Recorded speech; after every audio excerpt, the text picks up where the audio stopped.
We just saw an example where we found an estimate for a specified value, and then we found the error of that estimate. In reality, though, you often know how much you want your error to be before you even start the problem. And so we'll look at an example right now where we flip it around.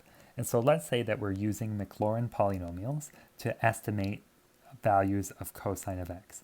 And now we want to know, how big does our polynomial need to be? Or in other words, how large must n be in Tn in order to approximate cosine of 0.3 to within 6 decimal places. And so we're going to want to use that error formula that we saw before. And so we're going to need that maximum of the n plus first derivative. And then we're going to have x minus a to the n plus 1 over n plus 1 factorial. And now we want to find a way to make this less than or equal to 10 to the minus 6, which would correspond to our approximation being within 6 decimal places. And so the first thing I'm going to take care of here is estimating this maximum of the fn plus 1 of x. And so in this case, I know that the nth derivative of cosine, or the n plus first derivative, in absolute value, is either going to be a cosine or a sine, because all the derivatives are plus or minus cosine or plus or minus sine, and I don't care about if it's plus or minus when I'm taking absolute values. And so in any of these situations, I'm going to have that this is less than or equal to 1.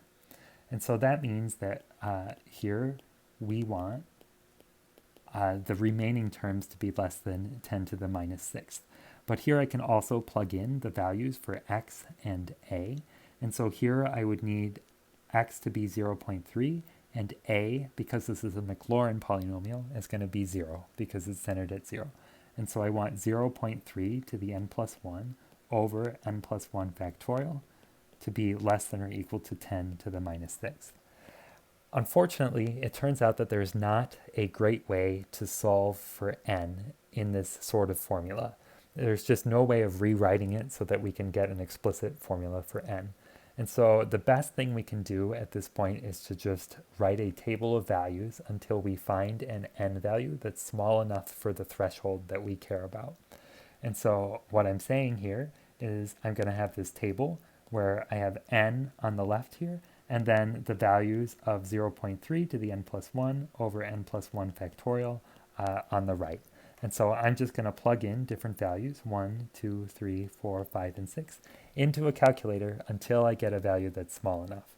And so if I start plugging in these values, I get 0.045, and then by coincidence, the next one is 0045, and then I would get 0.00034. I'm going to write out the other decimal expansions right here, which again, I just got these by plugging into a calculator. And the last one here is 4.34 times 10 to the minus 8th. And so if I look at these table of values, I can see that the first one that is small enough is this 10 to the minus 8th term. And that tells me that n equals 6 will suffice in this example.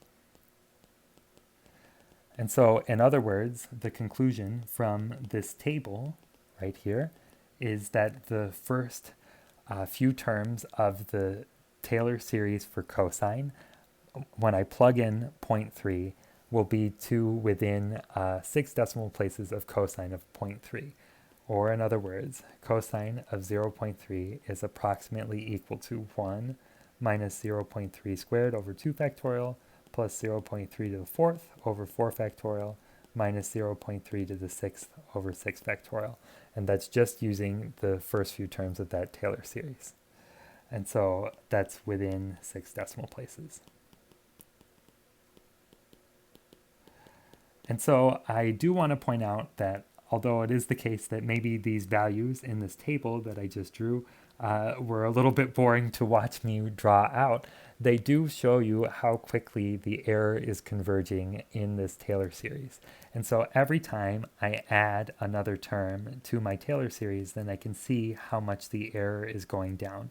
And as a very rough estimate of what's going on in these first few terms, you can see that every time I essentially add another 0 in my decimals before I start the first number, And so that just means that, roughly speaking, every term that I've added for the first couple terms has increased my accuracy by 1 decimal place, which is a pretty useful fact to know.